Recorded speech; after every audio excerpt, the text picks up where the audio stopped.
ಸರ್ಕಾರ ನ್ಯೂಸ್ ವಾಹಿನಿಗೆ ಸ್ವಾಗತ.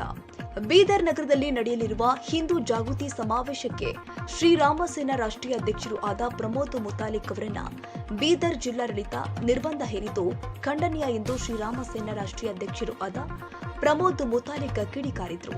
ಸಿದ್ದರಾಮಯ್ಯ ಕಾಂಗ್ರೆಸ್ ಪಕ್ಷ ಹಿಂದೂ ವಿರೋಧಿ ಸರ್ಕಾರ ಎಂದು ಮತ್ತೆ ಸಾಬೀತುಪಡಿಸಿದೆ ಎಂದಿದ್ದಾರೆ.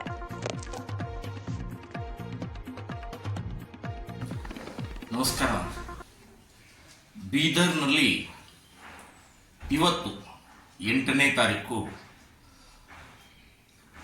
ಡಿಸೆಂಬರ್ 8, 2024 ಒಂದು ಹಿಂದೂ ಸಮಾಜೋತ್ಸವ, ಹಿಂದೂ ಜಾಗೃತಿ ಸಭೆ ಅಂತನ್ನುವಂಥದ್ದು ಅಲ್ಲಿಯ ಎಲ್ಲ ಹಿಂದೂಗಳು ಒಟ್ಟಾಗಿ ಒಂದಾಗಿ ಒಂದು ಬೃಹತ್ ಕಾರ್ಯಕ್ರಮ ಯೋಜನೆಯನ್ನು ಮಾಡಿದ್ರು.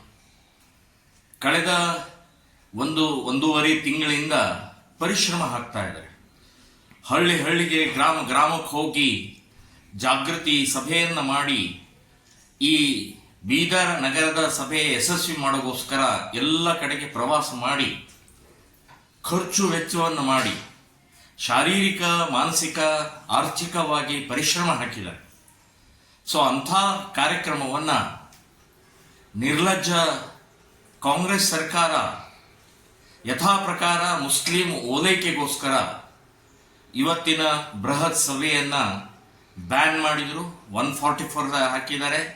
ಅದಲ್ಲದೆ ನನ್ನನ್ನು ಸೇರಿಸಿ, ನಾನು ಪ್ರಮೋದ್ ಮುತಾಲಿಕ್ ಶ್ರೀರಾಮ್ ಸೇನೆ ರಾಷ್ಟ್ರೀಯ ಅಧ್ಯಕ್ಷನನ್ನು ಸೇರಿಸಿ ಮಾಧವಿ ಲತಾ, ದುರ್ಗೆಯ ಅವತಾರ ಆದಂಥ, ಹಿಂದೂ ಸಮಾಜಕ್ಕೆ ಬಹಳ ದೊಡ್ಡ ಆಧಾರ ಆದಂಥ ಓವೈಸಿ ಅನ್ನುವಂಥ ಒಬ್ಬ ದೇಶದ್ರೋಹಿಯ ವಿರುದ್ಧ ಇಲೆಕ್ಷನ್ನಲ್ಲಿ ನಿಂತಂಥ ಒಬ್ಬ ಮಹಿಳೆ, ಧೀರ ಮಹಿಳೆ ಮಾಧವಿ ಲತಾ ಅವರು ಕೂಡ ಇವತ್ತಿನ ಕಾರ್ಯಕ್ರಮಕ್ಕೆ ಬರೋರಿದ್ರು. ಪೂನಾದಿಂದ ಇನ್ನೊಬ್ಬ ಮಹಿಳೆ, ಅತ್ಯಂತ ಪ್ರಖರ ವಾಗ್ಮಿಯಾದಂಥ, ಹಿಂದೂ ಸಮಾಜವನ್ನು ಜಾಗೃತಿ ಮೂಡಿಸ್ತಾ ಇರುವಂಥ ಆ ಮಹಿಳೆ ಕೂಡ ಇವತ್ತಿನ ದಿನದಲ್ಲಿ ಬರೋರಿದ್ರು. 3 ಜನರಿಗೆ ಇವತ್ತು ಬ್ಯಾನ್ ಮಾಡಿದ್ದಾರೆ.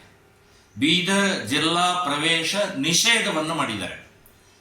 ಡಾಕ್ಟರ್ ಅಂಬೇಡ್ಕರ್ ಸಂವಿಧಾನಕ್ಕೆ ಅಪಮಾನವನ್ನು ಮಾಡಿದ್ದಾರೆ. ಡಾಕ್ಟರ್ ಅಂಬೇಡ್ಕರ್ ಈ ದೇಶದ ಪ್ರತಿಯೊಬ್ಬ ನಾಗರಿಕನಿಗೆ ವಾಕ್ ಸ್ವಾತಂತ್ರ್ಯವನ್ನು ಕೊಟ್ಟಿದ್ದಾರೆ.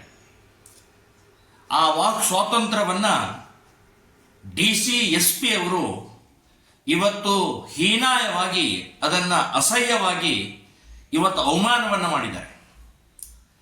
ಈ ರೀತಿಯ ಬ್ಯಾನ್, ನಿರ್ಬಂಧನೆ ಮಾಡುವಂಥ ರೋಗ ಈ ರಾಜಕೀಯ ವ್ಯಕ್ತಿಗಳಿಗೆ ಅಂಟುಕೊಂಡಿದೆ.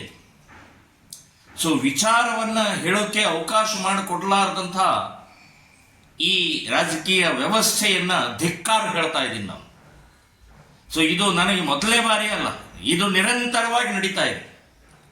ನಾನು ಹೇಳೋದು, ನಾನೇನಾದರೂ ಭಾಷಣ ಮಾಡಿದರೆ ಗಲಭೆ, ಗಲಾಟೆ, ಪ್ರಚೋದನೆ ಅಂತ ನಿಮಗೆ ಅನಿಸಿದರೆ ನನ್ನ ಮೇಲೆ ಕೇಸ್ ಹಾಕಿ, ಜೈಲಿಗೆ ಹಾಕಿ.